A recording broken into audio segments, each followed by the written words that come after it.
Number 5. Riley's tooth.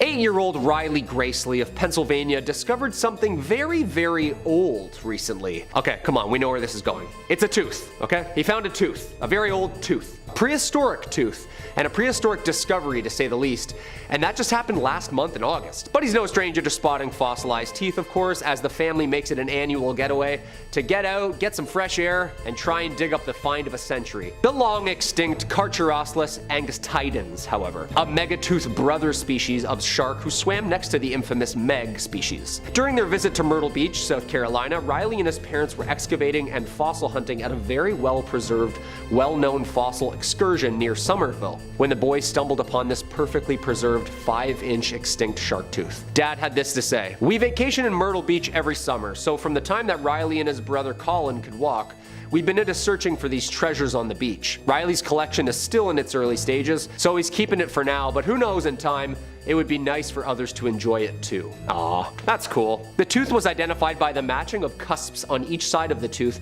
and DNA processing. Due to its shape and condition, the find is likely worth thousands of dollars. Collectors call it the find of a lifetime, but Riley Gracely said he's not too sure what he's gonna do with it yet. Buddy, I'm not gonna lie, sell it for college funds. Just trust me, 20-million-year-old cousin of the Meg? Auction house gonna take that off your hands, no problem. Number 4.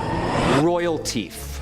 As always, dudes, if you dig what we do here on Top 5 Scary, click that like button, help us out on our end, or throw a comment down below for us. Do you think this thing is still swimming around out there, or is this like long gone? The oceans are pretty big. When famous historian and biologist Sir David Attenborough visited the Duke and Duchess of Cambridge last month at Kensington Palace, he brought a very, very old surprise for their son, Prince George. I mean, what surprise doesn't this child already have, you know? Well, apparently a huge megalodon tooth David found in Malta in the mid-1960s. And just make sure you take real good care of it. Oh, there it goes, and now it's broken. Seems all fun and outdoorsy, right? And a lovely present for our maybe once future king and other future king. Reporters have brought to light the importance of historic valuables farmed and mined from the Malta area, and this is a perfect example of finders keepers. The Times of Malta reported that Culture Minister Jose Herrera said that he planned to get the conversation started on reclaiming the tooth from the young royal and returning it to Malta. Malta was a former British colony, so the fact that it could go on display among other treasures in the country's national collection is definitely worth considering. In the Middle Ages, many people believed shark teeth were magical talismans and called them tongue stones. Hundreds of years ago, shark teeth from Malta were among the very first fossils to be correctly aligned and interpreted as being related to the shark creature. That's pretty sick. And that's history right there, so we need to respect that. I'm not really sure how that's gonna work with things found in the water, like is it pirate code at the time, international water type stuff? Either or, I think it's a good conversation to have. If the treasures and archaeological finds are found in said country, pertaining to said people, is it said country's property? What do you think? Number 3, Megalodon 3D. Okay, so personally, I've never stood next to a Megalodon model myself. However, I have stood next to lots of yellow school buses in my life. And I know that it's just a bit bigger and a bit fatter than that. So, yeah, I get it. It was huge. But I don't really get it, you know? It's hard without depth perception. Well, lucky for us, the past few discoveries of sister species and bigger bones and teeth have nudged scientists in the direction of building a life-size model, complete to scale. Fully stocked, complete with jaws and bones and everything, just so you can visually picture how many actual human beings this thing can fit inside its mouth. Right in front of your 6-year-old. Just this last year, designers and computer biologists mocked up a rough 3D model and flirted with slapping it on together. Now, a pretty real megalodon shark is now floating above heads at the American Museum of Natural History in New York. Researchers used a megalodon vertebrae column from Belgium, a tooth from the US, and the contorum cranium, the cartilage equivalent of the skull from a great white shark, to help build this 3D model. Then they used a full body scan of a great white shark to estimate how flesh would then sit on a megalodon skeleton. A team led by Jack Cooper, paleobiologist at Swansea University, used 3D modeling from a rare, well-preserved Meg spinal column to whiteboard some numbers about the shark's movement and behavior. A complete 3D model. By comparing the figure to modern sharks, they were able to understand better of the shark's swimming speed, stomach value, and calorie needs. We just learned about an entire animal we've never met from scanning microbes on a tooth. Like, And now we have a giant model. Science rules. It would have been almost like 60 feet, weighing somewhere around 180,000 pounds. Like, why? Just why? Number 2, supernovas. It's a no-brainer that sharks are affected by climate change. Butterfly effect, you know? You take some algae out of the north and then some ant species in Lithuania starves, which makes someone else starve. It's called the ecosystem. And sometimes anomalies happen that alter and change that for us without our consent. As in mass coronal ejections. Basically, terrifying solar flares that mess up our atmosphere. And this actually might have been one of the reasons that this ancient mommy shark is no longer with us. About 2.6 million years ago, an oddly bright light arrived above a prehistoric sky and lingered there for weeks and months. It was a supernova, some 150 light years away from Earth. A new study suggests that within a few hundred years, well after the supernova had faded from Earth, a tsunami of cosmic energy from that star explosion reached our planet. The rain of particles showered our atmosphere, and the researchers say touching off climate change and triggering more of a mass extinction of everything large in the ocean, including our friend here, the Megalodon. In the Journal of Astrobiology, Adrian Mellett, a professor of physics and astronomy at the University of Kansas, said that recent papers about ancient seabed deposits of iron isotopes provided evidence and backed up the timing and distance that the specific supernova had. 36% of the largest marine animals like sharks, whales, turtles back then all disappeared. The extinction was concentrated in coastal waters where larger organisms would have caught greater radiation from the cosmic muons. They think basically the bigger the creature was, the bigger the increase of radiation would have been. I mean, it makes sense, right? Like, what could have killed this thing off? It was top dog, it should still be around, right? It couldn't have run out of food. It's not like they were hunted out of extinction. Just when science is terrifying, it has a way of balancing things out, doesn't it? With something way more terrifying, like a star exploding. And number 1, relocation. Okay, so apparently sharks keep it the same for like millions of years and then all of a sudden just pull a fast one on us. Like saltwater sharks in history have been known to just wash up in like Lake Erie all of a sudden. If you've seen the news or Twitter recently with the amount of disaster floods we have right now with Hurricane Ian in Florida, apparently it's blowing sharks everywhere. This is kind of harmless and I'm sure they're gonna end up back where they belong. But Arctic deep sharks are now being found in the Caribbean. Hey Kyle, it's a shark, what's the big deal? They have a routine, people. They stick to one area and habitat for like zillions of years. We're in a weird twilight zone right now where sharks are ready for an upgrade. Apparently the size of the sharks in the past couple of years have grown a couple inches as well. That's like us losing 2 toes all of a sudden for evolution's sake. It's not normal. It's not just like calories in, calories out type deal. Their body needs to adapt. For example, Greenland sharks are the longest living vertebrates in the world, capable of living up to 400 plus years. That puts us back to about 1572 when Queen Elizabeth I was ruling, when these things were born. This past spring, scientists were able to get up close and personal with said Greenland shark, but found it just off the coast of Belize. Finding anything thousands of miles from its usual hunting grounds is unusual, but an ancient frigid water-dwelling shark in shallow, hot Caribbean water? It's a little concerning. Devanshi Kasana, a marine biologist at Florida International University within the Predator Ecology and Conservation Lab, first thought that what she was looking at was a six-gill shark, which is known to live in the really deep warm waters. Nope, a shark from the other side of the globe, just enjoying a hot bath, swimming. So are they evolving? Like, what's happening here? The 400-year-old cold shark just decided it wants to mix it up, I guess. Horrifying. Horrifying on all counts.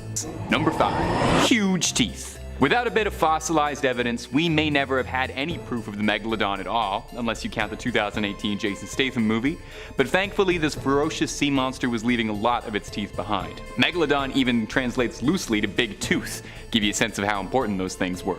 One of our earliest and most well-known reports and signs of life from this once impressive creature stem from a story from the British survey ship the HMS Challenger, wherein 2 teeth were collected from near the sea floor in 1875 while on a survey expedition past Tahiti. The teeth collected were illuminating.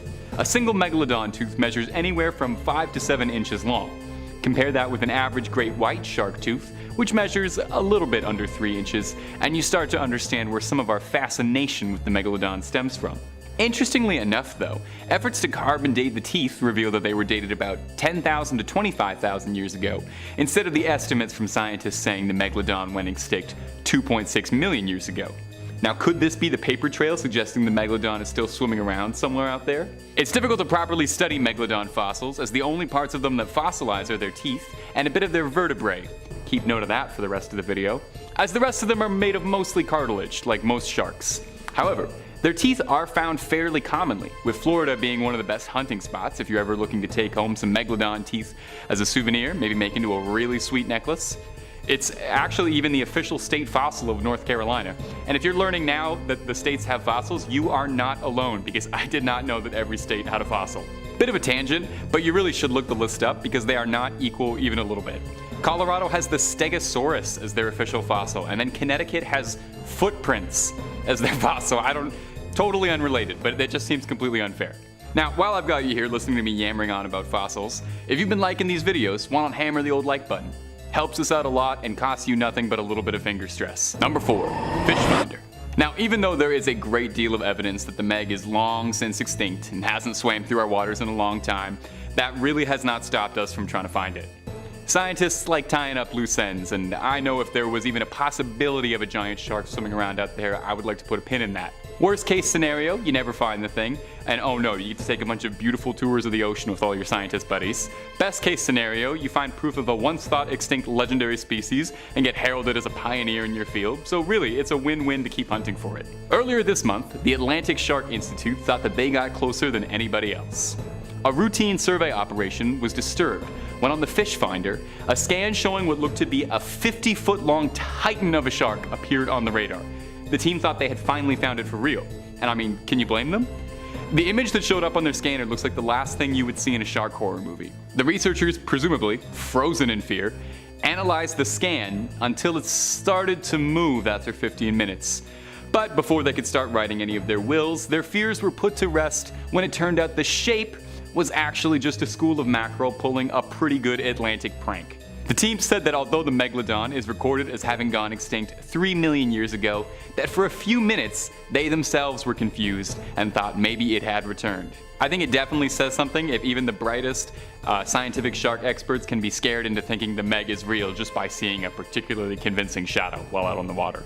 Number 3, whale bite. Although the Megalodon was one of the biggest creatures swimming and splashing around in its heyday, these days, our king of the ocean is the blue whale, the biggest creature in the world.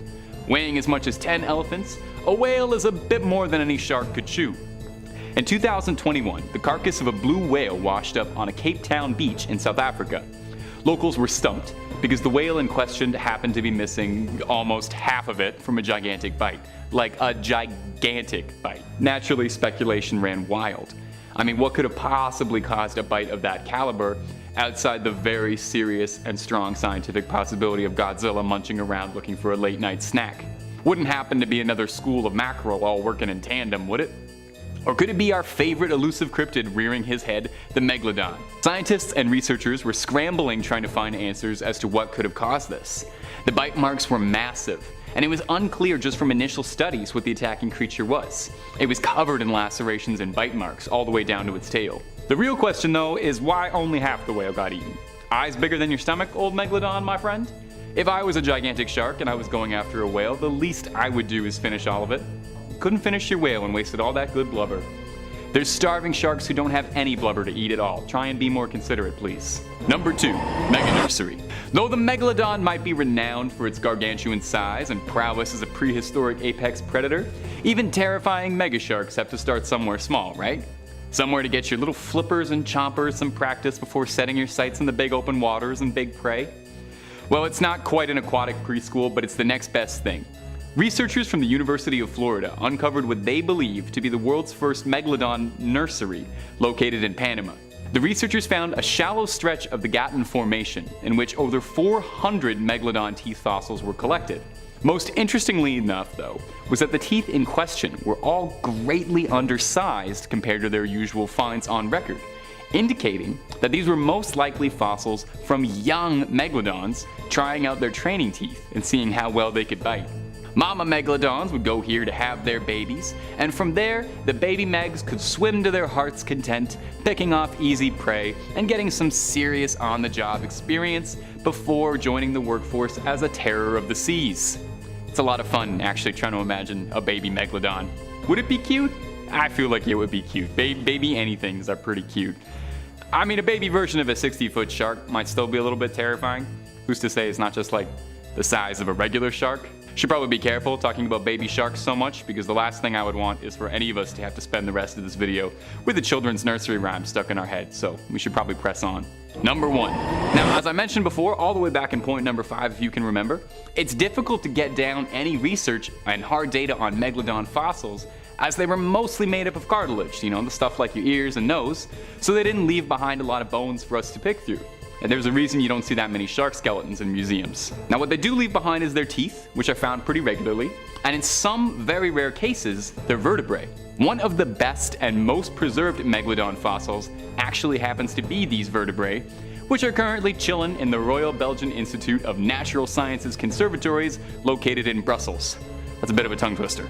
Now, it's here that we got some serious scientific development on the Megalodon. Recently, a CT scan of the vertebrae was able to reveal some very illuminating information. Number 1 being that sharks grow their vertebrae on in layers, just like the way trees add rings with age. So I guess the next time you and your friends all need to find out how old a shark is, just crack it open and count the rings. Please don't do that. I don't advocate for that. I mean, that's actually what they did here though. The scan had 46 rings in it, meaning the sample of the Megalodon they had collected was 46 years old. Wow. I did not know there were middle-aged sharks. I would love to see a shark midlife crisis. If there's any way that editors can get a picture of a shark with a little middle-aged goatee here, I would love that.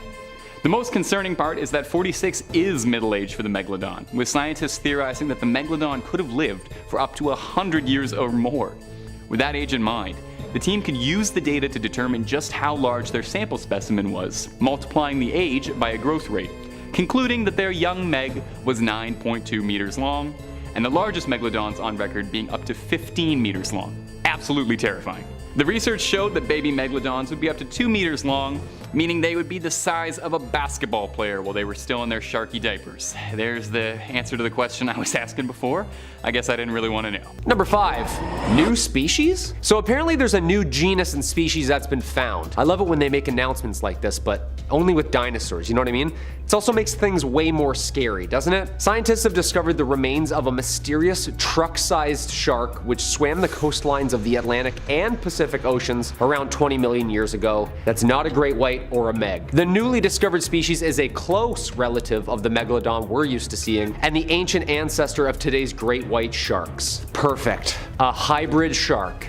That's what I'm hearing, right? Isn't there like 4 movies about this already? Like, this is Jurassic Park 5, Megalodons in New Jersey. I swear I've seen this. Like, we know where this is going. Fortunately for us, there's about 45 million years worth of a gap between all 3, leaving scientists scratching their heads on how the shark even evolved. Like, when did it die out? Or did it even die out? Could this be the new Megalodon sightings people have, but just like the new sister species? This new species has been named Megalolama paradoxodon. That's pretty sweet. There's gonna be a new metal band with that name soon, just wait. A brand new genus of its own as well. The species name, Paradox, refers to the fact that the shark emerged so suddenly in the geological record after appearing to have split from its closest relative around 45 million years earlier. A paradox. So it's like the daughter of a Meg and the grandmother of a great white. Only 5 of the species' teeth have been found in California, North Carolina, Japan, and Peru. Based on the remains, the researchers think that the shark grew to around 5 meters long, making it smaller than its relative, but still absolutely megalithic. Like almost a city bus size. Most importantly, the discovery tests our understanding of the shark family tree, because the Megalodon and Megalolamna are so closely related, scientists are still arguing about the missing branches to said family tree. Yeah, that's horrifying, all right. Number 4, origins. All right, let's take a deep dive here before we talk about these new fears that I've recently developed. Also, if you like what we do here on the channel, Hulk smash that like button. It really helps us out here. We like to keep it spooky around here, so let us know down in the comments what your biggest fear of the 7 seas are. If it's creepy, if it's crawly, and it swims, send her over my way. Before these TikTok videos and Google Earth finds, the Megalodon was first written about in 1835 by Swiss-American geologist Louis Agassiz, who named the species Carcharodon megalodon. He was the first one. He was the OG on the case. And of course, the first megalodon teeth, such as those found by the HMS Challenger in 1873, were dated in 1959 by zoologist Vladimir Chernesky to be around 11,000 to 25,000 years old, popularizing claims claims of the Megalodon still hiding out there somewhere. Megalodons are thought to have reached at least 20 meters in length and lived from about 23 to 2 million years ago. The Meg, however, wouldn't be known by its scientific name until the late 1990s, when scientists placed it in its own genus, Carcharodontlus. Some paleontologists think that the Megalodon and modern white sharks evolved within the same lineage, but now, obviously with this new species found, it's kind of thrown off the family tree a tad. Yeah, they don't know if they should put it like near the ancients or like 60 million years ago megatooth territory, or closer to what we see in the movie Jaws. So they're kind of confused. Somewhere in the middle, give or take, that's like a lot of wiggle room, you know? A lot of years there. In 2008, scientists conducted an experiment to determine the bite force of the great white shark to see what the Megalodon could have done damage-wise. The largest great white recorded could produce 18,000 newtons of force, versus the Megalodon of 180,000 newtons of force, plus all the shaking around sharks do to rip their food in half. Yeah, all of a sudden I understand the urgency of all these studies. That's horrifying. Number 3,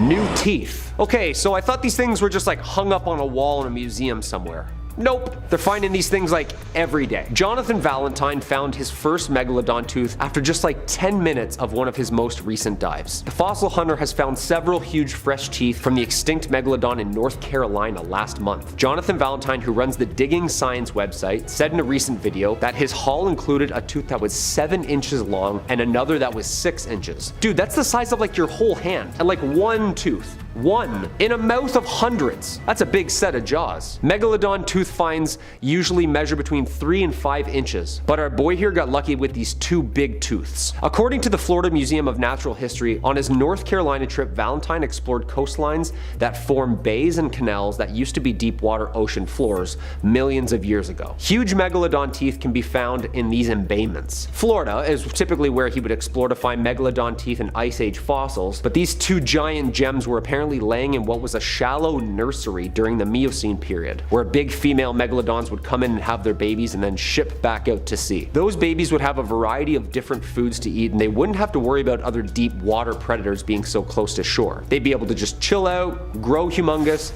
and then cruise into the ocean at their own pace. Apparently these waters in North Carolina would be like a nursery and then a feeding frenzy on local whales. Yeah, Valentine said, quote, "Holy shit, that thing's huge. That thing is insane. That's a big tooth." Wow, that's a pretty good start to this trip. Yeah, I'd say so, dude. You found one of the biggest teeth ever found, and in North Carolina. Also, isn't it scary that they weren't like in the middle of the Atlantic somewhere on a ship? They were like on the shores of North Carolina. Terrifying. Number 2, bigger in the cold. A new study reveals that the very, I hope, extinct Megalodon or megatooth shark grew to larger sizes in cooler environments than in warmer areas. Kinda goes against what you think when you think about sharks, right? Florida, Bahamas, Mexico. Yeah, nope. Yeah, they could be anywhere in the Atlantic or even up by the North Pole. DePaul University's paleobiology took a look through time and space at the body size patterns of the Megalodon. In reality, this species is only known from teeth and vertebrae that we found from fossil records. We don't really have a good idea of what its actually girth looked like. Accepted scientifically though, the thing was at least 50 feet and maybe bigger. The new study re-examined published records of Megalodon teeth along with their estimated total body lengths. In the mid-1880s, German biologist Carl Bergman came up with a theory that larger animals thrive in cooler climates because their size, naturally, would help them retain heat more. Therefore, the bigger fish would be in the cold. I catch your drift. Walruses, whales, I get it, I get you. Seems like this at first that the impression that scientists were under was the colder the area, the bigger the animal, therefore the longer and better it would thrive. However, with new studies, it shows that mostly of the unidentified nursery areas that the Megalodon liked are all located near the equator in warmer waters, making it even smaller than possibly the ones that were swimming in the cold. It's possible that Megs were actually much smaller than the nursery's teeth found in the colder areas, making the cold therapy theory true? It's hard to tell with this creature because like it swam mostly wherever it wanted. Cold, warm, it didn't care. If it was hungry, it was coming for you. The results of the university indicates that the modern climate change is rapidly accelerating marine habitat shifts to more polar latitudes in apex predators, such as sharks and whales, up near really cold areas. This would also lend evidence to the specific diet of the Megalodon, which was mostly large whales, who also live in the deep dark cold. DePaul's conclusion is that not all geographically different Megalodon individuals grew to gigantic sizes equally, but the colder creatures were also also much, much larger swimming in the cold water, ultimately securing Bergman's OG rule. Alright, so the Keys trip is back on then. Warm water for the win. They don't swim there. Or they do both. Oh. And the number 1 spot, alive? Could we have just found evidence on sonar to prove that there's something absolutely terrifying and massive still swimming the seas? We've found teeth in recent years and last month that have been relatively fresh. We've seen Google Earth blurs signifying that the waters can be really deceiving. Now, researchers think that they caught a little glimpse at something very weird and very big. Apparently sonar showed a 50-foot shark nearing a boat off New England waters. Shark researchers are accustomed to surprises, but the Atlantic Shark Institute was a little taken aback when something resembling an extinct Megalodon shark appeared to just swim under them on sonar. Of course, flabbergasted after picking up what appeared to be a massive 50-foot shark-sized blurb, the sea scanners underneath the boat were fritzing. An Instagram post detailing the alleged discovery is currently making waves on a recent shark research trip. Researchers said, quote, "We were amused to see this shape appear on our fish finder for several minutes. Researchers from the Atlantic Shark Institute detected this anomaly in an undisclosed area. Unfortunately, the scientists' excitement quickly faded after the monster just turned out to be a massive monster school of fish. Just sitting in the same spot for a while. Yeah, thank God." Researchers said, quote, "We waited for more of the rods to go off, however, much to our disappointment, the shape just started to transition into a large school of Atlantic mackerel that hung around the boat for about 15 minutes. That's terrifying. Yo, can you imagine just a massive murky shadow under your boat for just minutes on end not moving? Just sitting there? I'm pretty sure I would just start playing the Titanic music, you know what I mean? It's been a pleasure, gentlemen. Okay, so no actual Megs caught yet, thank God, but it seems like we keep finding these remains, which is not necessarily a bad thing, but not necessarily a good thing. The cool thing, however, is each month there's more and more studies actively searching for this thing. To be honest, I hope it's gone forever. 10-foot hammerheads are scary enough, aren't they? Like eyes on the side of their heads? That's terrifying.